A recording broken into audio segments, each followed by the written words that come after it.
जब मैं 1907 में चंपावत नरभक्षी के शिकार पर निकला हुआ था, तब मैंने पहली बार एक नरभक्षी तेंदुए के बारे में सुना जो अल्मोड़ा ज़िले की पूर्वी सीमा पर बसे एक गांव में आतंक फैला रहा था। इस तेंदुए का उल्लेख हाउस ऑफ कॉमन्स तक में हुआ था और यह कई नामों से जाना जाता था। माना जाता है कि इसने 400 इंसानों को मारा था। मैं इस तेंदुए को पनार नरभक्षी के नाम से जानता था और अपनी इस कहानी में मैं इसी नाम का प्रयोग करूंगा। सन 1905 से पहले सरकारी रिकॉर्ड्स में नरभक्षियों का कोई उल्लेख नहीं मिलता और ऐसा प्रतीत होता है कि चंपावत, शेरनी और पनार तेंदुए के आने से पहले कुमाऊं में नरभक्षियों की कोई जानकारी नहीं थी। इन दोनों जानवरों ने मिलकर 836 लोगों को मारा, जिससे सरकार एक कठिन स्थिति में आ गई, क्योंकि ऐसे खतरों से निपटने के लिए उसके पास कोई व्यवस्थित तंत्र नहीं था। सरकार को शिकारी खेल प्रेमियों से व्यक्तिगत अनुरोध करने पड़े। उस समय कुमाऊं में बहुत ही कम ऐसे शिकारी थे जो इस नए और खतरनाक प्रकार के शिकार में रुचि रखते थे, जिसे सही या गलत विल्सन के एवरेस्ट पर एकल चढ़ाई के प्रयास जितना ही जोखिम भरा माना जाता था। मैं स्वयं नरभक्षियों के बारे में उतना ही अज्ञानी था जितना विल्सन एवरेस्ट के बारे में, और यदि मैं अपने प्रयास में सफल रहा जबकि वह विफल हुए तो उसका पूरा श्रेय केवल भाग्य को जाता है। जब मैं चंपावत की शेरनी को मारने के बाद नैनीताल स्थित अपने घर पर लौटा तो सरकार ने मुझसे पनार तेंदुए का शिकार करने का अनुरोध किया। उस समय मैं जीविका कमाने के लिए कड़ी मेहनत कर रहा था और इस कार्य के लिए समय निकालने में मुझे कई सप्ताह लग गए।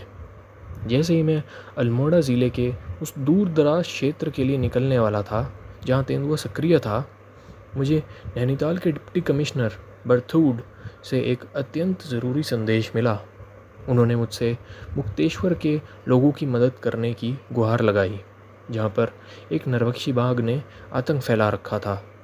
उस बाघ का शिकार करने के बाद, जिसका वर्णन मैंने पहले ही किया है, मैं पनार तेंदुए की तलाश में निकल पड़ा।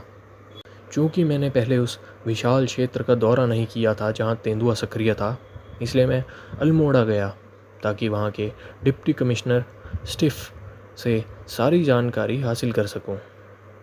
उन्होंने मुझे लंच पर आमंत्रित किया, मुझे नक्शे दिए और जब मैं विदा लेने लगा तो उन्होंने मुझे एक ज़ोर का झटका दिया।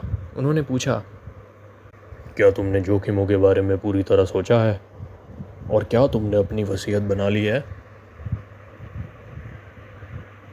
मेरे नक्शे दर्शाते थे कि प्रभावित क्षेत्र तक पहुंचने के 2 रास्ते थे, एक पिथौरागढ़ रोड पर स्थित पनवानौला के माध्यम से और दूसरा दबीदुरा रोड पर स्थित लमगढ़ा के रास्ते। मैंने दूसरा रास्ता चुना और दोपहर के भोजन के बाद उत्साहित होकर यात्रा शुरू की। हालांकि वसीयत की बात थोड़ी असहज कर गई थी। मेरे साथ एक नौकर और 4 आदमी थे जो मेरा सामान ढो रहे थे। मेरे साथियों और मैंने पहले ही खैरना से चलकर लगभग 14 मील की कठिन यात्रा पूरी कर ली थी, लेकिन हम सभी जवान और स्वस्थ थे। लेकिन दिन समाप्त करने से पहले एक और लंबी पदयात्रा के लिए तैयार थे। जब पूर्णिमा का चांद निकलने लगा तब हम एक छोटे और एकांत इमारत के पास पहुँचे। दीवारों पर की गई लिखावट और वहाँ बिखरे कागज़ के टुकड़ों से अंदाज़ा लगाया कि यह इमारत शायद एक स्कूल के रूप में उपयोग की जाती थी। मेरे पास उस समय कोई टेंट नहीं था और स्कूल की इमारत का दरवाज़ा बंद था, इसलिए मैंने अपने साथियों के साथ उसी के आंगन में रात बिताने का निर्णय लिया। यह बिल्कुल सुरक्षित था क्योंकि हम अभी भी नरभक्षी तेंदुए के शिकार क्षेत्र से कई मील दूर थे। यह आंगन लगभग 20 फीट वर्गाकार था जो सार्वजनिक सड़क से सटा हुआ था, जिसकी 3 दीवारें लगभग 2 फीट ऊंची थी और चौथी दिशा में स्कूल की इमारत थी। स्कूल के पीछे के जंगल में ईंधन की कोई कमी नहीं थी और मेरे आदमियों ने जल्द ही आंगन में एक कोने में आग जला दी और मेरा नौकर मेरा खाना पकाने लगा। मैं बंद दरवाजे की ओर पीठ किए सिगरेट पी रहा था और मेरा नौकर बुने जाने के लिए बकरी की एक टांग आंगन की उस दीवार पर रखकर पलटा जो सड़क की ओर थी, ताकि आग में और ध्यान दे सके। तभी मेरी नज़र उस दीवार पर पड़ी जहाँ मांस रखा था, और मैंने देखा कि एक तेंदुए का सर धीरे से दीवार के ऊपर उभर रहा था। मैं मोहित होकर वहीं बैठा रहा, क्योंकि तेंदुआ मेरी ओर देख रहा था। जैसे ही नौकर कुछ कदम दूर गया, तेंदुआ झपटा, मांस उठाया और सड़क पार कर जंगल में गायब हो गया। मांस एक बड़े कागज़ पर रखा था, जो उसके साथ चिपक गया। जब मेरे नौकर ने कागज़ की सरसराहट सुनी और देखा कि कोई जानवर मांस लेकर भाग रहा है, तो उसने सोचा कि शायद कोई कुत्ता है, और वह ज़ोर से चिल्लाते हुए उसकी ओर दौड़ा। लेकिन जब उसे यह एहसास हुआ कि वह कुत्ता नहीं बल्कि एक तेंदुआ है, तो उसने दिशा बदली और मुझ तक पहले से भी ज़्यादा तेज़ी से भागते हुए पहुंचा। पूर्व में रहने वाले सभी गोरे लोगों को थोड़ा पागल समझा जाता है, सिर्फ दोपहर की धूप में घूमने की वजह से नहीं। और मेरा यह वफ़ादार नौकर भी शायद यही सोच रहा था कि मैं अपने किस्म के लोगों से कुछ ज़्यादा ही पागल हूँ। जब उसने देखा कि मैं ज़ोर ज़ोर से हंस रहा था, नौकर ने दुखी होकर कहा, आपका खाना तो तेंदुआ उठा के ले गया, और मेरे पास अब आपके लिए कुछ और नहीं है। फिर भी वह जल्दी ही एक ऐसा भोजन बना लाया जो उसके कौशल की गवाही देता था, और जिसे मैंने पूरे आनंद से खाया, ठीक वैसे ही जैसे वह भूखा तेंदुआ उस बेहतरीन मटन की टांग का आनंद ले चुका होगा। अगली सुबह हम जल्दी निकले और दोपहर का भोजन लमगड़ा में करके शाम तक डोल डाक बंगले पहुँचे, जो आदमखोर के क्षेत्र की सीमा पर स्थित था। मैंने अपने आदमियों को बंगले में ही छोड़ दिया और अगले दिन सुबह आदमखोर की जानकारी जुटाने के लिए निकल पड़ा। गांव-गांव घूमते हुए और आपस में जुड़ने वाले पैदल रास्तों पर तेंदुए के पंजों के निशान ढूंढता हुआ मैं देर शाम एक एकांत में बसे मकान पर पहुंचा।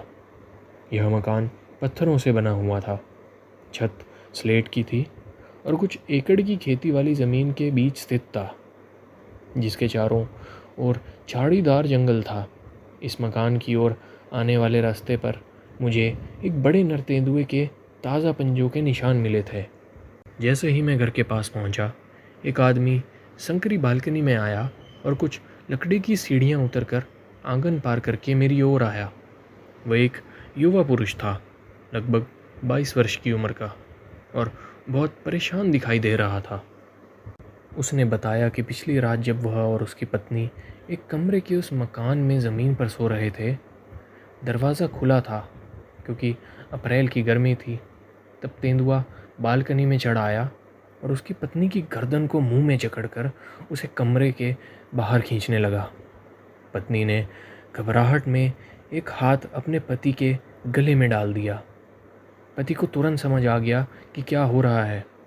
उसने एक हाथ से पत्नी के हाथ को और दूसरे हाथ से दरवाजे की चौखट को पकड़कर ताकत से खींचा और पत्नी को तेंदुए की पकड़ से छुड़ाकर दरवाज़ा बंद कर लिया।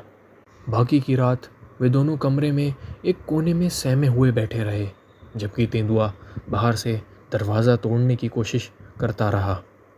गर्म और बंद कमरे में पत्नी के घावों ने पकना शुरू कर दिया और सुबह तक दर्द और डर के चलते वह बेहोश हो चुकी थी। पूरा दिन वह आदमी अपनी पत्नी के पास ही बैठा रहा।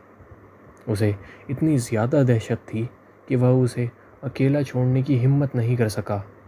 डर था कि कहीं तेंदुआ वापस आकर उसे उठा ना ले जाए, और उतना ही डर उसे उस 1 मील लंबे झाड़ीदार जंगल से भी था, जो उसके और उसके सबसे पास के पड़ोसी के बीच में था।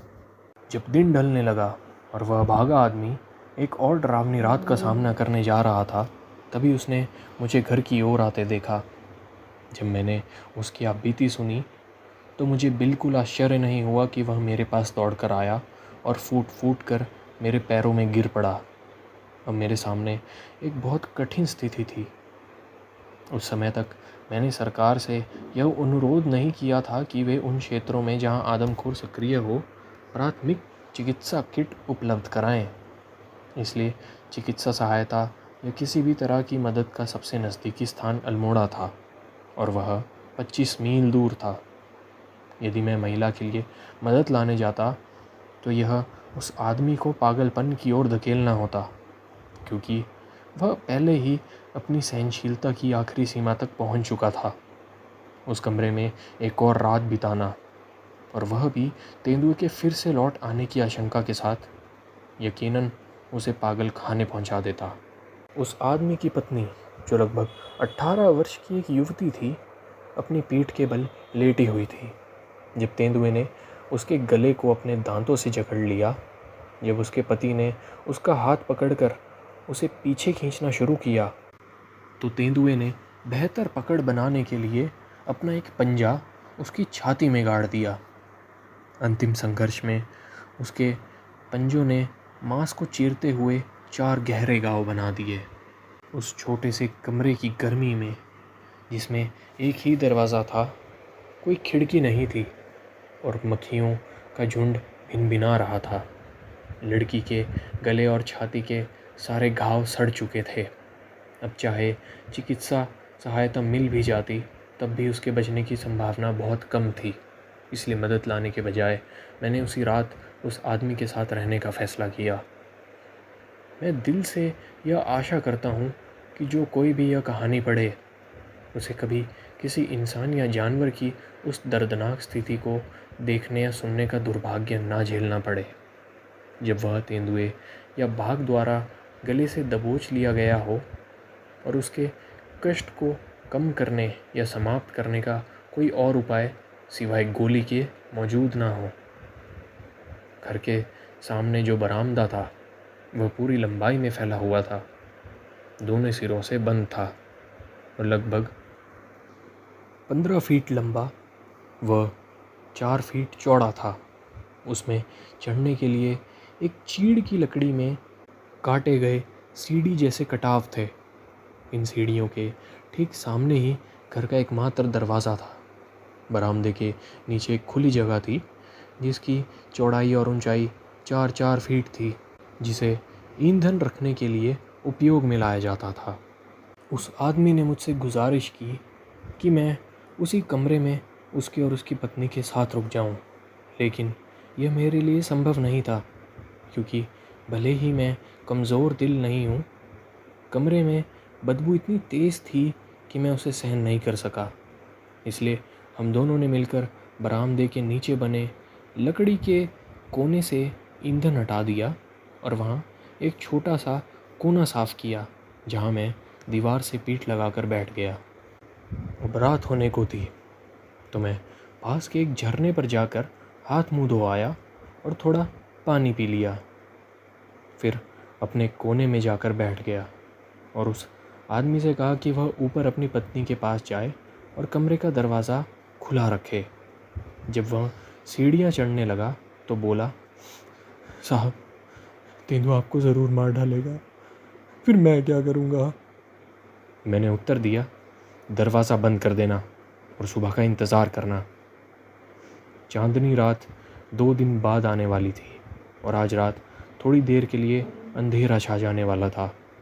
यही अंधेरा मुझे सबसे ज़्यादा परेशान कर रहा था। अगर तेंदुआ उस रात सच में सुबह तक दरवाज़ा खुरच रहा था, जैसा कि उस आदमी ने बताया, तो वह बहुत दूर नहीं गया होगा और शायद अभी भी कहीं झाड़ियों में छुपा मुझे देख रहा हो। मैं उस अंधेरे में आधे घंटे तक बैठा रहा, आंखें गड़ाए पूरब की पहाड़ियों से चांद निकलने की दुआ करता रहा। तभी एक सियार ने खतरे का संकेत देते हुए चेतावनी की आवाज़ निकाली। ये आवाज़ वो तब निकालते हैं जब उन्हें कोई खतरा महसूस होता है, और ये बहुत दूर तक सुनाई देती है। इस आवाज़ को कुछ इस तरह से बताया जा सकता है, फ्याऊ फ्याऊ, जो तब तक दोहराई जाती है जब तक खतरा वहाँ मौजूद रहता है। तेंदुआ जब शिकार पर होता है या शिकार के पास लौटते हैं तो बहुत धीमे चलते हैं। इसलिए अगर वह सियार के बताए अनुसार सच में पास था, तो उसे यहाँ तक आने में कई मिनट लगते, और तब तक चांद अगर निकल भी ना पाया तो भी इतनी रोशनी हो जाएगी कि गोली चलाई जा सके। यह सोचकर मेरी घबराहट थोड़ी कम हुई और मैंने चैन की सांस ली। समय धीरे धीरे बीतता गया। सियार ने चिल्लाना बंद कर दिया। चांद पूरब की पहाड़ियों के ऊपर आ गया और मेरे सामने की ज़मीन को चमकदार चांदनी से भर दिया। लेकिन कहीं कोई हलचल नहीं थी और पूरी दुनिया में सुनाई देने वाली एकमात्र आवाज़ थी उस बेचारी लड़की की दम घुटती हुई कराह, जो मेरे ऊपर वाले कमरे में पीड़ा में पड़ी थी। मिनट घंटों में बदल गए। चांद आकाश के ऊपर चढ़ा और फिर पश्चिम की ओर ढलने लगा, जिससे घर की परछाई उस ज़मीन पर पड़ने लगी जिसे मैं देख रहा था। यह फिर एक खतरनाक समय था, क्योंकि अगर तेंदुए ने मुझे देख लिया होता तो वह अपनी बेमिसाल धैर्य के साथ इन बढ़ती हुई परछाइयों का इंतज़ार करता, ताकि उनकी आड़ में वह छुपके से आगे बढ़ सके। लेकिन कुछ नहीं हुआ, और मेरे जीवन की सबसे लंबी रातों में से एक का अंत तब हुआ जब सूरज की पहली रोशनी आसमान में फैली, वहीं से जहां 12 घंटे पहले चांद उगा था। उस आदमी ने, जिसने पहले दिन पूरी रात जागकर बिताई थी, गहरी नींद ली थी, और जैसे ही मैं अपनी जगह से उठा और अपनी अकड़ी हुई हड्डियों को सीधा किया, जो कोई भी पत्थर की ज़मीन पर घंटों बिना हिले बैठे हो वही जान सकता है कि हड्डियाँ किस तरह दुखती हैं। वह सीढ़ियाँ उतर कर मेरे पास आया। पिछले 24 घंटों से मैंने कुछ नहीं खाया था, सिवाय कुछ जंगली रसभरी के, और अब मेरे वहाँ रुकने का कोई फ़ायदा नहीं था। इसलिए मैंने उस आदमी से विदा ली और ढोल डाक बंगले की ओर चल पड़ा, जो 8 मील दूर था, ताकि लड़की के लिए सहायता भेजी जा सके। मैंने कुछ ही मील तय किए थे कि मुझे मेरे नौकर मिल गए।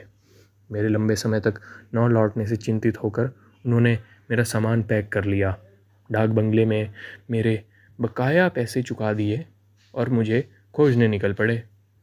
जब मैं उनसे बात कर रहा था तो सड़क विभाग का ओवरसीयर, जिसका जिक्र मैंने टेम्पल टाइगर की कहानी में किया है, हमारे पास आया। वह एक मजबूत बूढ़िया टट्टू पर सवार था, और क्योंकि वह अल्मोड़ा जा रहा था, उसने खुशी से मेरा एक पत्र स्टिफ को पहुंचाने की जिम्मेदारी ली। जैसे ही स्टिफ को मेरा पत्र मिला, उसने तुरंत लड़की के लिए चिकित्सकीय सहायता भेजी। लेकिन जब मदद वहां पहुंची तो उसकी पीड़ाएं पहले से ही समाप्त हो चुकी थी। यही सड़क विभाग का ओवरसीयर था जिसने मुझे एक मानव हत्या के बारे में बताया था, जिसकी वजह से मैं दबी दूरा गया। और वहीं मुझे सबसे रोचक और सबसे रोमांचक शिकार अनुभवों में से एक मिला, जिसका सामना मैंने अपने जीवन में कभी किया था। उस अनुभव के बाद मैंने दबीदूरा मंदिर के बूढ़े पुजारी से पूछा कि क्या इस नरभक्षी को तुम्हारे मंदिर से वैसी ही सुरक्षा प्राप्त है जैसी उस बाघ को थी जिसे मैं नहीं मार सका था? तो पुजारी ने उत्तर दिया, नहीं नहीं साहब, यह शैतान मेरे मंदिर में पूजा करने वाले कई लोगों को मार चुका है, और जब आप, जैसा कि आपने कहा, इसे मारने के लिए फिर से लौटेंगे तो मैं सुबह शाम आपकी सफलता के लिए प्रार्थना करूंगा। चाहे हमारा जीवन कितना ही खुशियों से भरा क्यों ना हो, उसमें कुछ ऐसे पल होते हैं जिन्हें हम विशेष सुख के साथ याद करते हैं। मेरे लिए ऐसा ही एक समय था, वर्ष 1910, क्योंकि उसी वर्ष मैंने मुक्तेश्वर का नरभक्षी बाघ और पनार का नरभक्षी तेंदुआ मारा था। और इन दिनों मेरे लिए महान घटनाओं के बीच मेरे लोगों और मैंने मौका में घाट पर अब तक का रिकॉर्ड बना दिया। एक ही कार्य दिवस में बिना किसी यांत्रिक साधन के 5,500 टन सामान को संभालना। पनार के नरभक्षी तेंदुए को मारने का मेरा पहला प्रयास अप्रैल 1910 में किया गया था, और सितंबर के महीने में मैं दूसरी बार प्रयास करने के लिए समय निकाल सका। अप्रैल से सितंबर के बीच तेंदुए ने कितने लोगों की जान ली, इसका मुझे कोई अंदाज़ा नहीं है, क्योंकि ना तो सरकार की ओर से कोई बुलेटिन जारी किया गया था, और ना ही, जहाँ तक मुझे ज्ञात है, भारतीय प्रेस में उस तेंदुए का कोई उल्लेख था। हालांकि हाउस ऑफ कॉमन्स में पूछे गए प्रश्नों का जिक्र ज़रूर मिलता है। पनार के नरभक्षी तेंदुए को 400 इंसानों की हत्या का दोषी माना गया था, जबकि रुद्रप्रयाग का तेंदुआ केवल 125 लोगों की मौत का कारण बना था। इसके बावजूद पनार तेंदुए को बहुत कम प्रचार मिला, जबकि रुद्रप्रयाग तेंदुआ पूरे भारत में सुर्खियों में रहा। इसका कारण यह था कि पनार तेंदुआ एक दूर के इलाके में सक्रिय था जहाँ तक कोई आम रास्ता नहीं जाता था, जबकि रुद्रप्रयाग तेंदुआ एक ऐसे क्षेत्र में सक्रिय था जहाँ हर साल 60,000 तीर्थयात्री आते थे, गरीब से लेकर अमीर तक, और उन सबको इस नरभक्षी के खतरे से होकर गुजरना पड़ता था। यही तीर्थयात्री और सरकार द्वारा जारी किए गए दैनिक बुलेटिन रुद्रप्रयाग तेंदुए को इतना प्रसिद्ध बनाने का कारण बने। हालांकि पनार तेंदुए ने कहीं अधिक पीड़ा दी थी। मैं 10 सितंबर को नैनीताल से एक सेवक और 4 लोगों के साथ, जो मेरा सामान और राशन ढो रहे थे, दूसरी बार पनार तेंदुए को मारने के इरादे से निकला। जब हम सुबह 4 बजे घर से रवाना हुए, आसमान बादलों से ढका हुआ था और कुछ ही मील चले थे कि मूसलाधार बारिश शुरू हो गई। पूरे दिन बारिश होती रही और जब हम 28 मील की यात्रा के बाद अल्मोड़ा पहुँचे, हम पूरी तरह से भीग चुके थे। मुझे सिर्फ के साथ रात बितानी थी, लेकिन सूखे कपड़े ना होने के कारण मैंने माफ़ी मांगी और डाक बंगले में रात बिताई। वहाँ कोई अन्य यात्री नहीं था और वहाँ के प्रभारी व्यक्ति ने बहुत दयालुता दिखाई। उन्होंने मुझे 2 कमरे दिए और प्रत्येक में बड़ी लकड़ी की आग जलाई। सुबह तक मेरा सामान इतना सूख चुका था कि मैं अपनी यात्रा जारी रख सका। अल्मोड़ा में मैं उसी मार्ग पर लौटने का इरादा रखता था जिससे मैं अप्रैल में गया था, और शिकार की शुरुआत उसी घर से करना चाहता था जिसमें लड़की ने अपने घावों से दम तोड़ा था। जब मैं नाश्ता कर रहा था, एक राजमिस्त्री मेरे पास आया जिसका नाम पनवा था। पनवा नैनीताल में छोटे मोटे काम करता था, और जब उसे मेरे आदमियों से पता चला कि मैं नरभक्षी तेंदुए को मारने जा रहा हूँ, तो उसने हमारे दल के साथ चलने की अनुमति मांगी, क्योंकि वह अपने गांव जाना चाहता था पर अकेले यात्रा करने से डरता था। पनवा पनार घाटी का रहने वाला था और चूंकि उसी इलाके की जानकारी थी, इसलिए उसकी सलाह पर मैंने अपने पहले की योजना में बदलाव किया। अब मैंने स्कूल वाले रास्ते, जहाँ तेंदुआ मेरा खाना खा गया था, के बजाय पिथौरागढ़ जाने वाली सड़क ली। हमने पनवा नौला डाक बंगले में रात बिताई और अगली सुबह जल्दी निकल पड़े। कुछ मील आगे चलकर हम पिथौरागढ़ सड़क को छोड़कर एक दाएं मुड़ते पगडंडी मार्ग पर चले गए। अब हम नरबख्शी के इलाके में थे, जहाँ कोई सड़क नहीं थी और गांव के बीच संपर्क केवल पगडंडियों से ही था। प्रगति धीमी थी क्योंकि गांव सैकड़ों वर्ग मील में फैले हुए थे, और क्योंकि तेंदुए की सटीक स्थिति पता नहीं थी, इसलिए हर गांव में जाकर पूछताछ करनी पड़ती थी। सलान और रंगोट पट्टी यानी गांव का समूह से होते हुए मैं चौथे दिन की शाम को चाकाटी पहुंचा, जहां मुझे गांव के मुखिया से पता चला कि कुछ दिन पहले एक इंसान की हत्या पनार नदी के पार एक गांव सन्नौली में हुई थी। हाल ही में भारी बारिश होने के कारण पनार नदी उफान पर थी और मुखिया ने सलाह दी कि मैं उनके गांव में ही रात बिताऊं और अगली सुबह वह मुझे एक मार्गदर्शक देंगे जो नदी पार करने का एकमात्र सुरक्षित घाट दिखाएगा, क्योंकि पनार नदी पर कोई पुल नहीं था। मुखिया और मैं एक लंबे 2 मंजिला मकानों की पंक्ति के एक छोर पर बात कर रहे थे, और जब मैंने उसकी सलाह मानकर गांव में रुकने का निश्चय किया तो उसने कहा कि वह ऊपरी मंजिल में 2 कमरे खाली करवा देगा, एक मेरे लिए और मेरे आदमियों के लिए। बात करते समय मैंने देखा था कि भूतल का अंतिम कमरा खाली पड़ा था, इसलिए मैंने मुखिया से कहा मैं उसी कमरे में ठहरूंगा और उसे केवल एक कमरा खाली करना होगा मेरे आदमियों के लिए। जिस कमरे में मैं ठहरने जा रहा था उसमें दरवाज़ा नहीं था, लेकिन उससे कोई फ़र्क नहीं पड़ता क्योंकि मुझे बताया गया था कि आखिरी शिकार नदी के पास हुआ था और मैं जानता था कि तेंदुआ तब तक नदी पार नहीं करेगा जब तक उसमें बाढ़ है।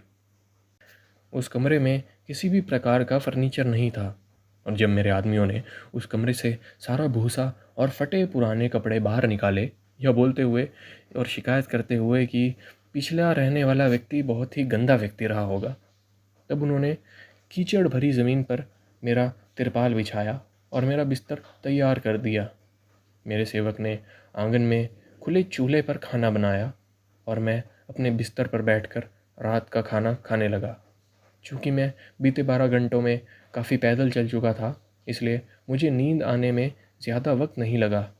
अगली सुबह जब सूरज उग ही रहा था और कमरे को रोशनी से भर रहा था, तो मैंने कमरे में हल्की सी आवाज़ सुनी और आंखें खोली तो देखा कि एक आदमी मेरे बिस्तर के पास ज़मीन पर बैठा है। वह आदमी लगभग 50 साल का था और कोढ़ यानी लेप्रेसी के अंतिम चरण में था। जब उसने देखा कि मैं जाग गया हूँ, तो वह ये कहने लगा कि उसे उम्मीद है कि मैंने उसकी कोठरी में रात आराम से बिताई। उसने बताया कि वह 2 दिन के लिए किसी पास के गांव में अपने मित्रों से मिलने गया था और जब वापस लौटा तो उसने मुझे अपने कमरे में सोते देखा और चुपचाप मेरे जागने का इंतज़ार करता रहा। कोढ़, जो कि पूर्वी देशों में सबसे भयानक और सबसे संक्रामक बीमारी मानी जाती है, कुमाऊं में, विशेषकर अल्मोड़ा ज़िले में बहुत ज़्यादा फैली हुई है।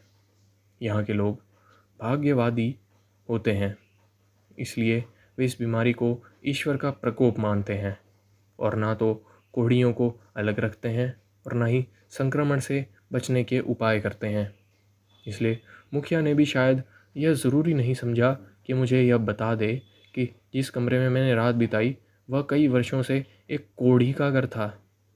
अगली सुबह मुझे तैयार होने में ज़रा भी देर नहीं लगी और जैसे ही हमारा मार्गदर्शक तैयार हुआ, हमने गांव छोड़ दिया।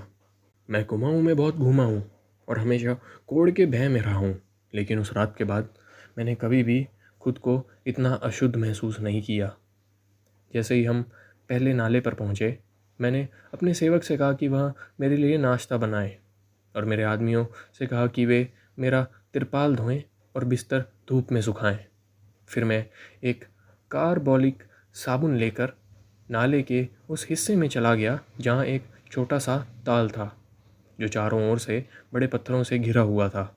मैंने अपना हर एक कपड़ा उतार कर उसे उसी तालाब में अच्छी तरह धोया, फिर पत्थरों पर सुखाने के लिए फैला दिया। इसके बाद मैंने साबुन से खुद को ऐसे रगड़ा जैसे मैंने कभी पहले नहीं रगड़ा था। 2 घंटे बाद जब मेरे कपड़े थोड़े सिकुड़ चुके थे उस कठोर धुलाई की वजह से, मैं फिर अपने आदमियों के पास लौटा, स्वयं को फिर से शुद्ध और ताज़ा महसूस करते हुए और एक शिकारी की भूख के साथ नाश्ते के लिए तैयार था।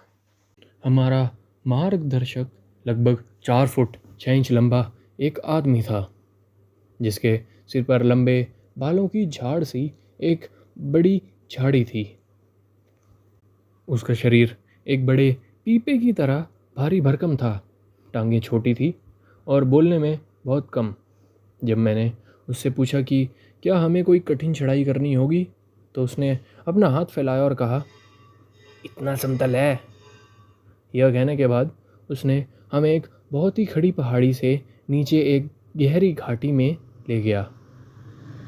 यहाँ मैंने सोचा कि वह मुड़कर घाटी के साथ साथ नीचे नदी के संगम तक जाएगा, लेकिन नहीं।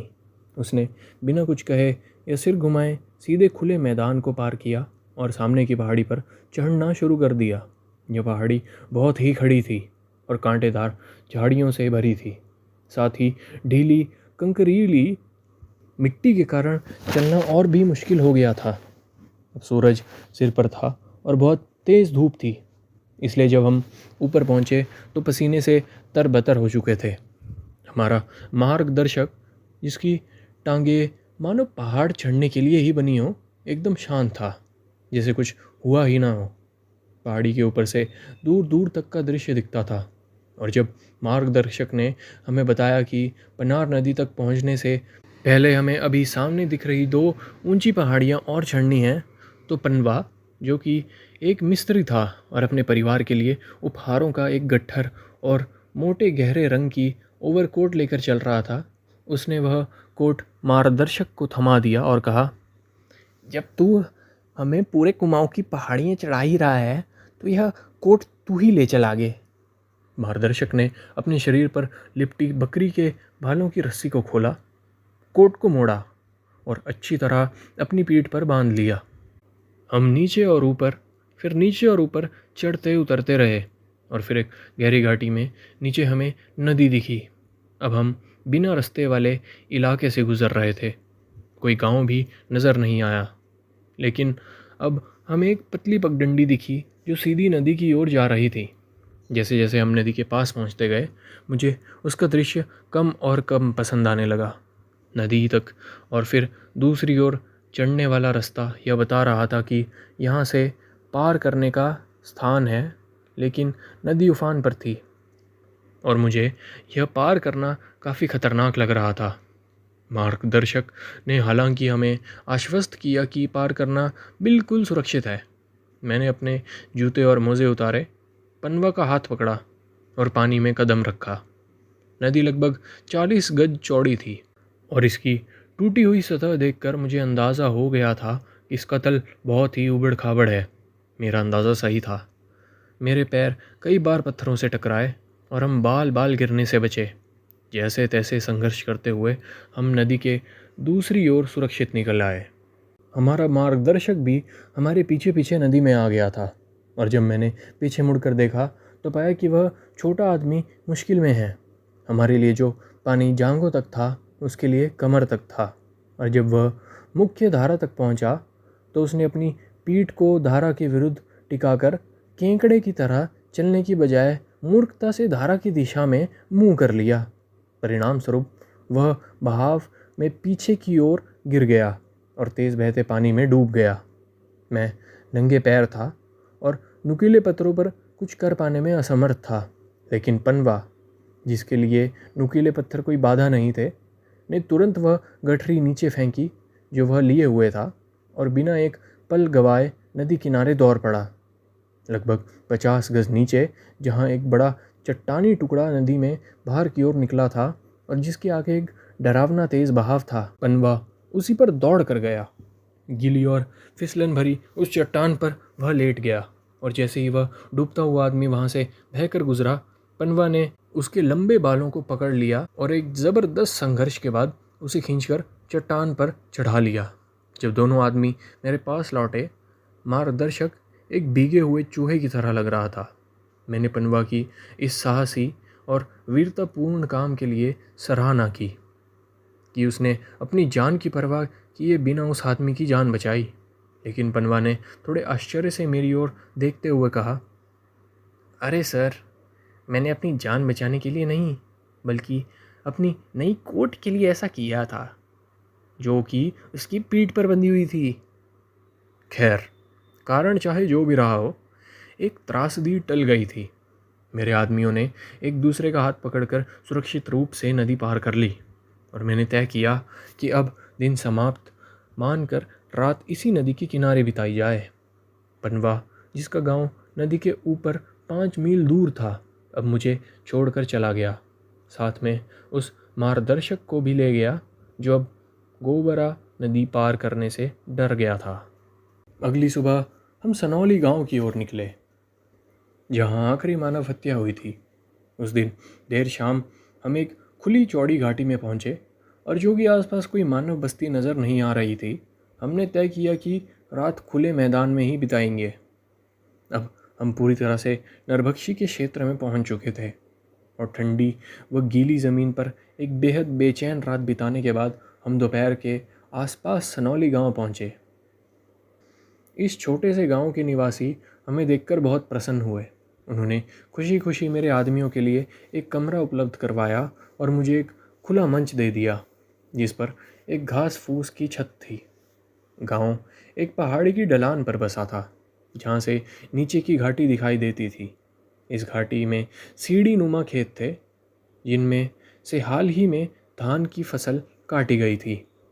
घाटी के दूसरे ओर की पहाड़ी धीरे धीरे ऊपर की ओर बढ़ती थी और खेती वाले क्षेत्र से लगभग 100 गज की दूरी पर एक घना झाड़ीदार इलाका था जो करीब 20 एकड़ में फैला हुआ था। इस झाड़ी के ऊपर पहाड़ी की चोटी पर एक गांव था और दाईं ओर की ढलान पर एक और गांव। सीढ़ी नुमा खेतों के बाईं ओर घाटी एक बड़ी घास पहाड़ी से बंद हो जाती थी।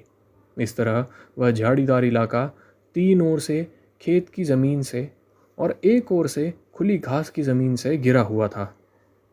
जब नाश्ते की तैयारी हो रही थी, गांव के लोग मेरे चारों ओर बैठ गए और बातचीत करने लगे। मार्च के दूसरे भाग और अप्रैल के पहले भाग के बीच इस इलाके में नरबख्शी ने 4 इंसानों को मार डाला था। पहली हत्या उस गांव में हुई थी जो पहाड़ी की ढलान पर था। दूसरी और तीसरी उस गांव में जो झाड़ी के ऊपर की चोटी पर था। और चौथी हत्या सनौली में हुई थी। ये चारों हत्याएं रात के समय हुई थी और तेंदुआ मृत शरीर को लगभग 500 गज दूर झाड़ी के अंदर खींच ले गया था, जहां वह आराम से उन्हें खाता रहा। क्योंकि इन तीनों गांवों के निवासियों के पास कोई बंदूक नहीं थी, इसलिए वे शवों को वापस लाने का प्रयास करने से डरते थे।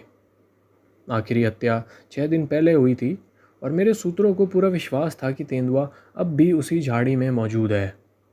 उस दिन हम एक गांव से गुजर रहे थे जहां से मैंने 2 छोटे नर बकरे खरीदे थे। शाम के समय मैंने उनमें से छोटे बकरे को झाड़ी के रास्ते के किनारे बांध दिया ताकि यह परखा जा सके कि गांव वालों का दावा सही है या नहीं कि तेंदुआ अब भी उस इलाके में है। मैंने खुद बकरे के पास बैठने का निर्णय नहीं लिया क्योंकि वहाँ कोई उपयुक्त पेड़ नहीं था और आसमान में बादल जमा हो रहे थे। लग रहा था कि रात में बारिश हो सकती है। जो मंच मुझे दिया गया था वह चारों ओर से खुला था, इसलिए मैंने दूसरा बकरा उसके पास बांध दिया, इस उम्मीद में कि अगर तेंदुआ रात में गांव की ओर आया तो वह नरम बकरे को सख्त इंसान की बजाय चुन लेगा। रात देर तक मैं दोनों बकरों की आवाज़ें सुनता रहा जो एक दूसरे को पुकार रहे थे। इससे मुझे यह विश्वास हो गया कि तेंदुआ भी सुनने की दूरी में तो नहीं है। हालांकि ऐसा कोई कारण नहीं था कि वह वापस ना लौटे, इसलिए मैं सो गया, बेहतर की उम्मीद करते हुए। रात के दौरान हल्की बारिश हुई थी और जब सुबह बादलों रहित आकाश में सूरज निकला तो हर पत्ता और घास की हर एक नोक बारिश की बूंदों से चमक रही थी और वह पक्षी जो गा सकता था दिन का स्वागत आनंदपूर्वक कर रहा था। मेरे मंच के पास बंधा बकरा झाड़ियों में शांति से चर रहा था और कभी कभी मिमिया रहा था, जबकि घाटी के पास बंधा बकरा पूरी तरह शांत था। मैंने अपने नौकर से कहा कि वह मेरा नाश्ता गर्म करे और फिर घाटी पार कर उस स्थान पर पहुंचा जहां मैंने छोटा बकरा बांधा था। वहां मैंने देखा कि बारिश शुरू होने से कुछ समय पहले ही तेंदुए ने बकरे को मार दिया था, रस्सी तोड़ दी थी और शिकार को उठा ले गया था। बारिश ने उसके घसीटने के निशानों को मिटा दिया था, लेकिन इसका कोई खास मतलब नहीं था क्योंकि तेंदुआ शिकार को केवल एक ही जगह ले जा सकता है, उस घने झाड़ीदार इलाके में। तेंदुआ या बाघ का उसके शिकार पर पीछा करना मेरे लिए सबसे रोचक रोमांचों में से एक है, लेकिन इसमें सफलता तभी मिलती है जब परिस्थितियां अनुकूल हों। यहाँ परिस्थितियां अनुकूल नहीं थी क्योंकि झाड़ी इतनी घनी थी कि चुपचाप पास जाना असंभव था। गांव लौटकर मैंने नाश्ता किया और फिर गांव वालों को बुलाया क्योंकि मुझे आसपास के इलाके के बारे में उनसे सलाह लेनी थी। मुझे शिकार की जगह पर जाना आवश्यक था, यह देखने के लिए कि क्या तेंदुए ने कुछ बचा छोड़ा है ताकि मैं वहाँ बैठ सकूं। लेकिन ऐसा करते समय तेंदुआ अवश्य ही परेशान होता और मैं यह जानना चाहता था कि क्या आसपास कोई दूसरा घना क्षेत्र है जहाँ वह भाग कर जा सकता है। गांव वालों ने बताया कि ऐसा कोई इलाका 2 मील के अंदर तो नहीं है और अगर तेंदुआ वहाँ जाना भी चाहे तो उसे एक बड़ा खुला खेत पार करना पड़ेगा। दोपहर को मैं फिर उस झाड़ी वाले इलाके में गया और जहाँ बकरा मारा गया था वहाँ से 100 गज की दूरी पर मुझे वह सब मिला जो तेंदुए ने छोड़ा था। बकरे के खुर, सींग और पेट का थोड़ा हिस्सा पड़ा था। चूँकि दिन के उस समय तेंदुए के 2 मील दूर जंगल की ओर जाने की संभावना नहीं थी, मैंने कई घंटों तक उसका पीछा करने की कोशिश की। इस काम में मुझे बुलबुल, ट्रोंगो, थर्थ और सिमिटार बैबलर पक्षियों ने सहायता दी, जो हर पल तेंदुए की गतिविधियों की सूचना देते रहे। अगर कोई यह पूछे कि मैंने तीनों गांवों के लोगों को इकट्ठा कर तेंदुए को खुले मैदान की ओर क्यों नहीं भगाया ताकि मैं उसे वहीं मार सकूं, तो बता दूं कि ऐसा करना बहुत खतरनाक होता। जैसे ही तेंदुए को यह आभास होता कि उसे खुले मैदान की ओर हाँका जा रहा है, वह तुरंत पीछे मुड़ता और जो भी उसके रास्ते में आता उस पर हमला कर देता।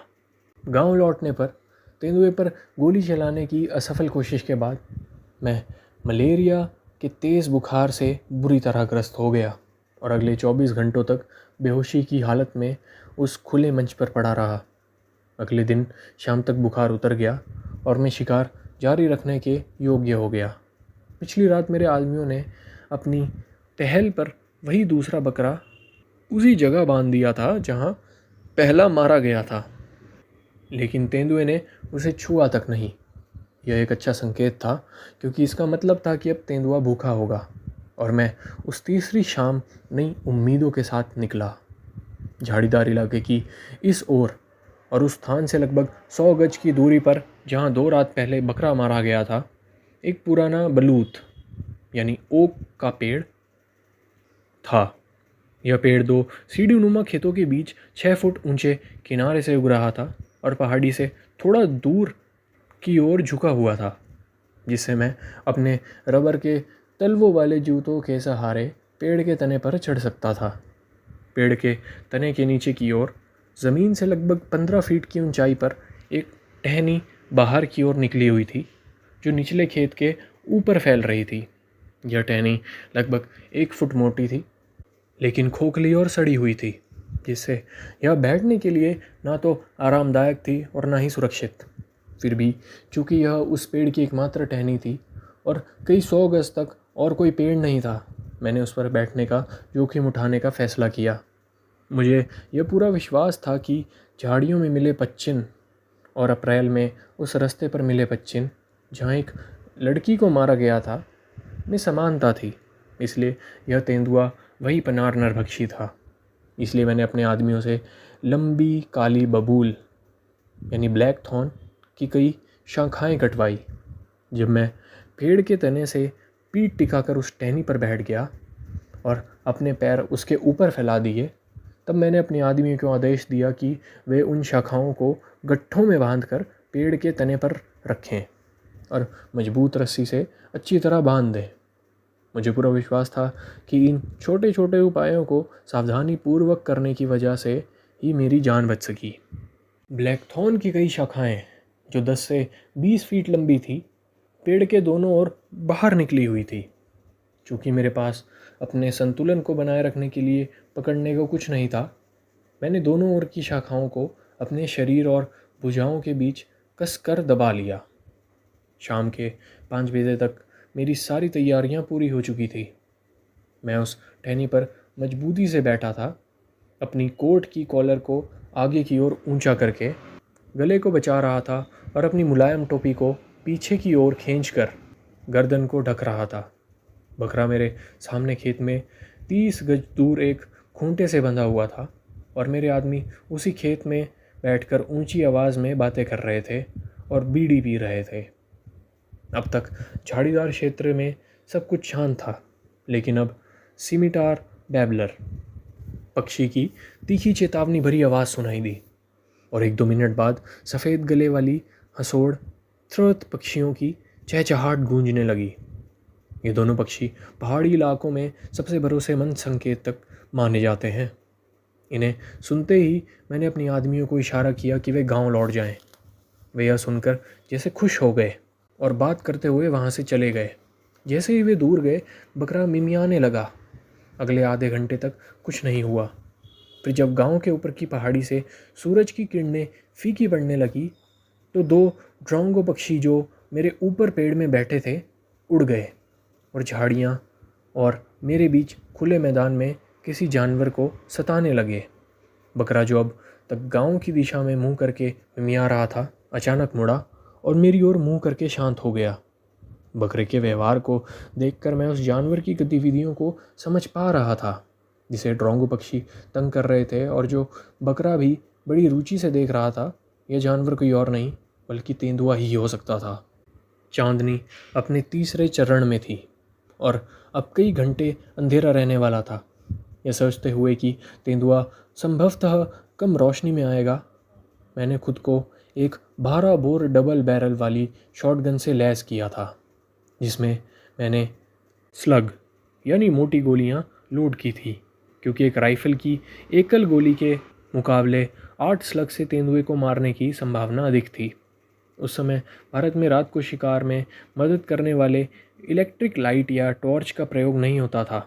इसलिए निशाना लगाने के लिए केवल एक उपाय था, हथियार की नली के चारों ओर सफ़ेद कपड़े की एक पट्टी बांध देना, ताकि अंधेरे में उसका निशान देखा जा सके।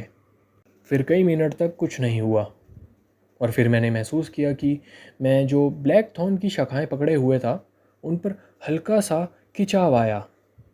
उस क्षण मैंने मन ही मन अपनी दूरदर्शिता को धन्यवाद दिया कि मैंने उन शाखाओं को उस झुके हुए पेड़ से बंधवाया था, क्योंकि मैं पीछे मुड़कर अपने आप को बचा नहीं सकता था और मेरी कोट की कॉलर व टोपी जैसी चीज़ें रक्षा के नाम पर बहुत ही कमज़ोर थी। अब कोई संदेह नहीं रह गया था कि मैं एक नरभक्षी तेंदुए से ही मुकाबला कर रहा हूँ, और वह भी बेहद आक्रामक और निश्चयी नरभक्षी से। जब तेंदुए को यह एहसास हुआ कि वह कांटों से चढ़ नहीं सकता, तो उसने शुरुआत में खिंचाव करने के बाद अब उन शाखाओं के मोटे सिरे को अपने दांतों में जकड़ लिया और ज़ोर ज़ोर से झटके देने लगा, जिससे मैं पेड़ के तने से बुरी तरह दबने लगा। इसी बीच आसमान से आखिरी रोशनी भी गायब हो चुकी थी और तेंदुआ, जो अपनी सारी हत्याएं अंधेरे में करता था, अब अपने पसंदीदा माहौल में था, जबकि मैं अपनी सबसे कमज़ोर स्थिति में। अंधेरे में इंसान, खासकर पहाड़ी अंधेरे में, सबसे असहाय प्राणी बन जाता है, और कम से कम मेरे लिए तो साहस बिल्कुल न्यूनतम स्तर पर पहुंच गया था। इस तेंदुए ने रात में 400 लोगों को मार डाला था और इसलिए उसमें इंसान का कोई भय नहीं बचा था। जैसा कि वह ज़ोरों से गुर्राते हुए शाखाएं खींचता जा रहा था और उसकी यह आवाज़ गांव में चिंता से सुन रहे लोगों तक भी पहुंच रही थी। बाद में उन्होंने मुझे बताया कि यह गुर्राहट उन्हें बहुत डरा रही थी, लेकिन मेरे लिए यह उल्टा प्रभाव डाल रही थी, क्योंकि इससे मुझे यह पता चल रहा था कि तेंदुआ कहाँ है और क्या कर रहा है। लेकिन जब वह चुप हो गया, तभी मुझे सबसे ज़्यादा डर लगने लगा, क्योंकि अब मुझे नहीं पता था कि उसका अगला कदम क्या होगा। कई बार उसने इतनी ज़ोर से शाखाएं खींची कि मैं गिरते गिरते बचा और फिर अचानक उन्हें छोड़ देता, जिससे मैं झटका खाकर लगभग असंतुलित हो जाता था। अब जबकि अंधेरा पूरी तरह छा चुका था और मेरे पास पकड़ने को कुछ भी स्थिर नहीं था, मुझे यकीन हो गया कि अगर वह छलांग लगाता तो बस उसके छूने भर से ही मैं नीचे गिर पड़ता। इन तनावपूर्ण खामोशियों के एक ऐसे ही क्षण के बाद तेंदुआ ऊंचे किनारे से कूदा और बकरे की ओर झपटा, यह सोचकर कि तेंदुआ रोशनी रहते हुए आएगा और मैं उसे तब मार सकूंगा। मैंने जानबूझकर बकरे को पेड़ से 30 गज दूर बांधा था, ताकि मुझे उसके पास पहुंचने से पहले गोली चलाने का समय मिले। लेकिन अब अंधेरे में मैं बकरे को बचा नहीं सकता था, जो कि सफ़ेद था और अब केवल धुंधली सी आकृति की तरह दिख रहा था। मैं अब तक रुका रहा जब तक बकरा तड़पना बंद नहीं कर देता, और फिर मैंने वही निशाना साधा जहां मुझे लगा कि तेंदुआ होगा, और ट्रिगर दबा दिया। मेरी गोली के साथ ही एक गुस्से से भरी हुई गुर्राहट सुनाई दी और मैंने देखा कि तेंदुआ उल्टा गिरा और एक दूसरी ऊंचाई से नीचे की ओर खेत में गायब हो गया।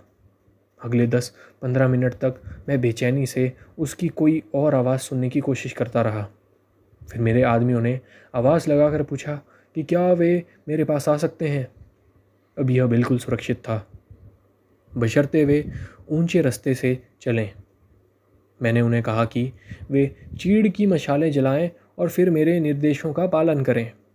ये मशालें 12 से 18 इंच लंबी लकड़ी की फांकों से बनाई जाती हैं, जो रेजिन से भरपूर जीवित चीड़ के पेड़ से काटी जाती हैं। ये तेज़ रोशनी देती थी और कुमाऊं के दूर दराज गाँवों में यही एकमात्र रोशनी का साधन थी जिसे लोगों ने कभी जाना था। काफ़ी गोलियां चलाने और इधर उधर दौड़ने के बाद लगभग 20 लोग, हर कोई एक मशाल लिए हुए, गांव से निकले और मेरी हिदायतों के अनुसार सीढ़ी नुमा खेतों के ऊपर से घूमते हुए पेड़ की पिछली ओर से मेरी ओर पहुँचे। तेंदुए ने ब्लैक थॉर्न की शाखाओं को इतनी ज़ोर से खींचा था कि उन्हें बांधने वाली रस्सियों की गांठें इतनी कस गई थी कि उन्हें काटना पड़ा। जब कांटेदार शाखाएं हटा दी गई तो कुछ लोग पेड़ पर चढ़े और मुझे नीचे उतारा। क्योंकि उस असुविधाजनक टहनी पर बैठे रहने से मेरे पैरों में ऐंठन आ गई थी। मशालों की सम्मिलित रोशनी ने उस खेत को रोशन कर दिया जहाँ मरा हुआ बकरा पड़ा हुआ था, लेकिन उससे आगे की सीढ़ी नुमा खेत अब भी अंधेरे में डूबा हुआ था। जब सबको बीड़ियाँ या सिगरेटें बांट दी गई तो मैंने बताया कि मैंने तेंदुए को घायल कर दिया है, लेकिन यह नहीं कह सकता कि कितनी गहरी चोट आई है। इसलिए हम अब गांव लौटते हैं और सुबह जाकर उसे खोजेंगे। यह सुनते ही लोगों में ज़बरदस्त निराशा फैल गई। उन्होंने कहा, अगर आपने तेंदुए को घायल किया है तो अब वह मर ही गया होगा। हम इतने सारे हैं और आपके पास बंदूक भी है, तो कोई खतरा नहीं है। कम से कम हमें खेत के किनारे तक चलकर देख लेने दीजिए कि कहीं तेंदुआ खून की कोई लकीर तो नहीं छोड़ गया। तेंदुए की खोज को लेकर पक्ष और विपक्ष में बहुत बहस के बाद मैंने अपने अच्छे निर्णय के विपरीत केवल खेत के किनारे तक चलने के लिए सहमति दे दी, जहाँ से हम नीचे की सीढ़ी नुमा खेत को देख सकते थे। उनकी यह मांग मानने के बाद मैंने उनसे यह वादा करवाया कि वे सब मेरे पीछे एक कतार में चलेंगे, अपनी मशालें ऊंची रखेंगे और यदि तेंदुआ हमला करता है तो मुझे अंधेरे में छोड़कर भागेंगे नहीं। यह वादा उन्होंने खुशी खुशी किया और जब मशालों को फिर से ठीक कर दिया गया और वे तेज़ी से जलने लगी तो हम निकल पड़े। मैं सबसे आगे और वे 5 गज पीछे। बकरे तक की दूरी 30 गज थी और खेत की मेड़ तक और 20 गज। हम बहुत धीरे और पूरी तरह चुपचाप आगे बढ़े। जब हम बकरे तक पहुँचे, अब खून की लकीर खोजने का समय नहीं था। निचला खेत हमारी नज़र में आने लगा। जैसे जैसे हम किनारे के पास पहुँचे, खेत का और हिस्सा दिखने लगा और फिर जब केवल एक पतली पट्टी की मशालों की रोशनी से बाहर रह गई थी, तभी तेंदुआ गुस्से से घुर्राता हुआ किनारे पर चढ़ा और पूरी तरह हमारे सामने आ गया। एक चार्ज करते हुए तेंदुए की गुस्से भरी गुर्राहट में कुछ बेहद भयावह होता है और मैंने खुद देखा है कि बाघ के सामने अडिग खड़े रहने वाले हाथियों की एक पूरी कतार भी जब किसी तेंदुए ने उन पर हमला किया हो तो पीछे मुड़कर भाग खड़ी होती है। इसलिए मुझे कोई आश्चर्य नहीं हुआ जब मेरे साथी, जो सभी निहत्थे थे, एक साथ मुड़े और जान बचाकर भाग निकले। सौभाग्य से भागते समय वे आपस में टकरा गए और उनके हाथों में ढीली पकड़ी हुई जलती हुई चीड़ की लकड़ियाँ ज़मीन पर गिर गईं, जो अब भी जल रही थी। इन्हीं से मिली हल्की रोशनी में मुझे तेंदुए के सीने पर स्लग की गोली चलाने का मौका मिला। मेरी गोली की आवाज़ सुनकर वे सभी रुक गए। फिर मैंने उनमें से किसी एक को यह कहते हुए सुना, अरे नहीं, वो हमसे नाराज़ नहीं होंगे क्योंकि वे जानते हैं कि शैतान ने हमारी हिम्मत को पानी बना दिया। हाँ, मैं जानता था अपनी हाल की पेड़ पर बिताई उस रात की घटना से कि किसी नरभक्षी का डर आदमी की पूरी हिम्मत को चूस लेता है। और जहाँ तक भागने की बात थी, अगर मैं खुद उन मशाल थामने वाले लोगों में से होता तो शायद सबसे तेज़ दौड़ने वालों में से होता। इसलिए मुझे उन पर नाराज़ होने का कोई कारण नहीं था। थोड़ी देर बाद जब मैं तेंदुए की लाश की जांच करने का नाटक कर रहा था ताकि उनके शर्मिंदा चेहरों से ध्यान हटाया जा सके, तो वे 2-2, 3-3 करके लौटने लगे। जब सब इकट्ठा हो गए तो मैंने बिना उनकी ओर देखते पूछा, क्या तुम बांस की लंबी डंडी और रस्सी लाए हो जिससे तेंदुए को गांव तक ले जाया जा सके? हाँ, उन्होंने उत्साह से जवाब दिया। हम उसे पेड़ के नीचे छोड़ आए थे। तो जाओ उसे लेकर आओ, मैंने कहा, क्योंकि अब मैं गांव लौटकर एक कप गर्म चाय पीना चाहता हूँ। उत्तर से आती ठंडी रात की हवा ने मुझ पर फिर से मलेरिया का दौरा लगा दिया था और अब जब सारा तनाव खत्म हो चुका था, मुझे अपने पैरों पर खड़ा रहना भी मुश्किल हो रहा था।